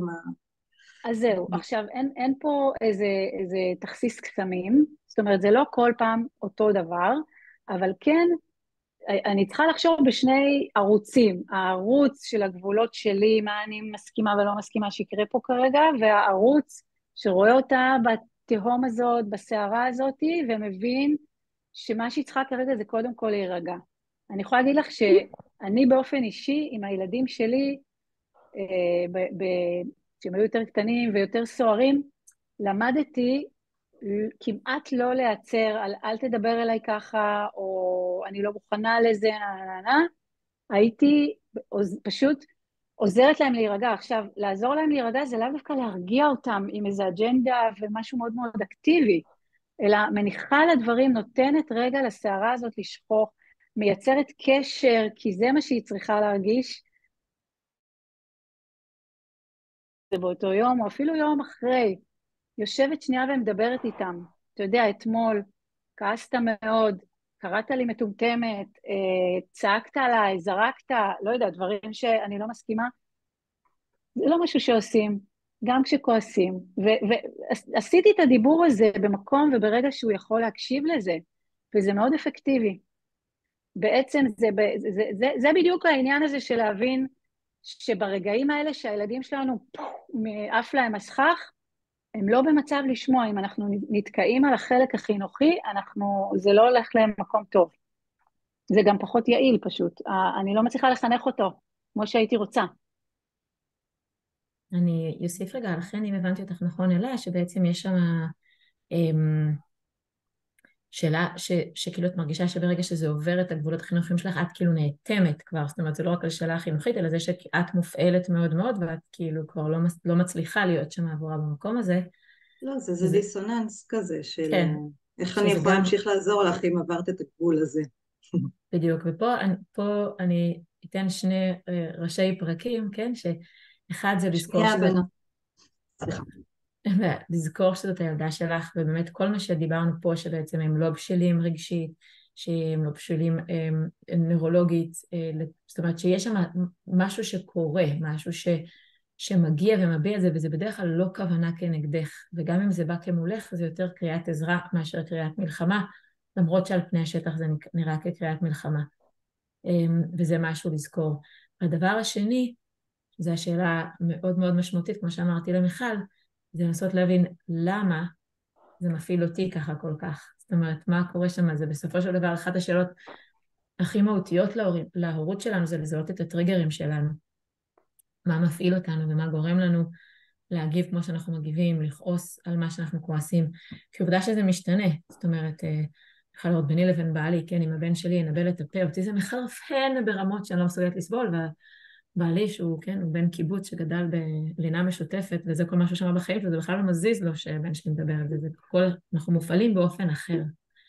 אז להבין בעצם מה מפעיל אותך שם, ומה הטריגר הזה שמתעורר אצלך, שכל כך קשה לו לשאת את זה. כי שוב, זה שלך, זאת אומרת, זה שאת נאטמת שם, זה שלך. לזכור שהיא מתקשרת משהו. ההתנהגות פה היא תקשורת, בדרך כלל. איך אנחנו עם השעון?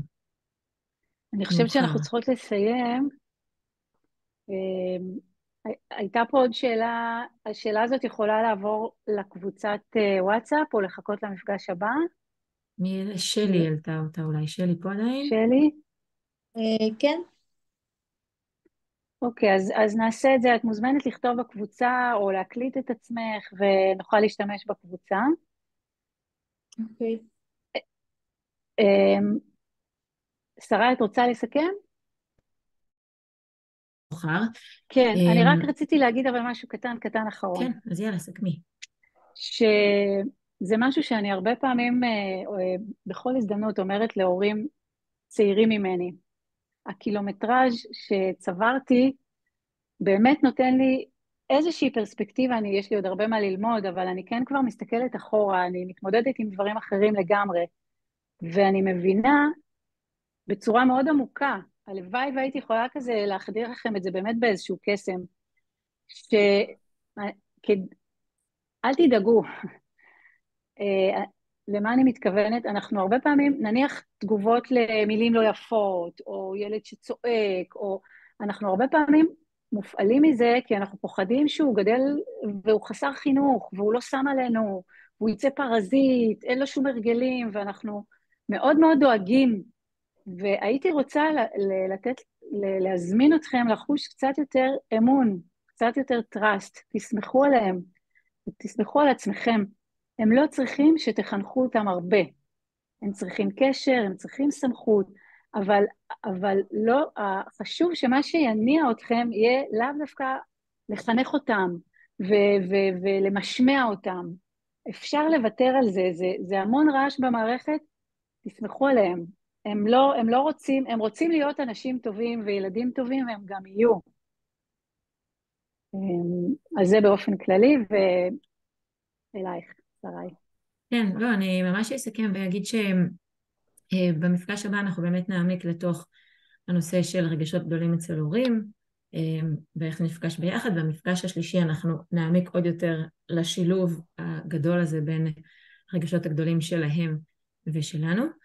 בינתיים יש לנו את קבוצת הוואטסאפ שממש ממש נועדה לשם המשכיות של הסדנה, זאת אומרת שאלות שעולות, בקשות, הרהורים שעלו בהמשך לדיונים שהיו פה. אתם כמובן יכולים לפנות אל כל אחת מאיתנו בפרטי. היתרון בקבוצת הוואטסאפ זה שתקבלו מענה משתנו, וגם שאחרים יכולים ליהנות או להגיב גם מניסיונם. והקבוצה תלווה אותנו לאורך כל הסדנה וגם אחר כך למי שירצה. בתקווה שהמצב נשאר סוג של יציב, אנחנו ניפגש בשבוע הבא באותו יום באותה שעה. כמובן שאם המצב המדיני יתערער, אנחנו נקבל החלטה ונעדכן. אז זהו, אנחנו נקצר ונאמר תודה שהגעתם והצטרפתם, ולילה טוב. אני מזמינה אתכם כן להתבונן השבוע על מצבים כאלה, לבדוק את עצמכם, לשאול את עצמכם אולי את השאלות שלמדנו בטבלה, להסתכל על הדבר הזה, מה קורה לכם שם, וזה יעזור למפגש הבא, ככה שתבואו מכווננים. רק משהו קטן, הקבוצה היא...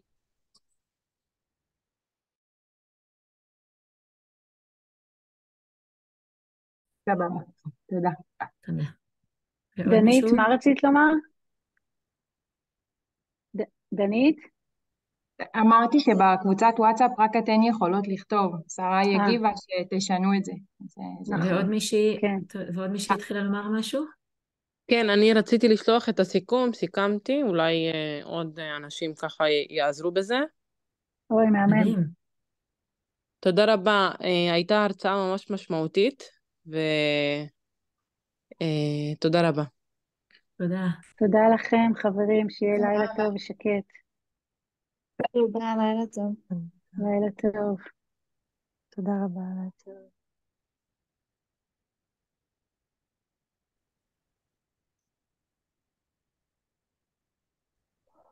תודה רבה, לילה טוב.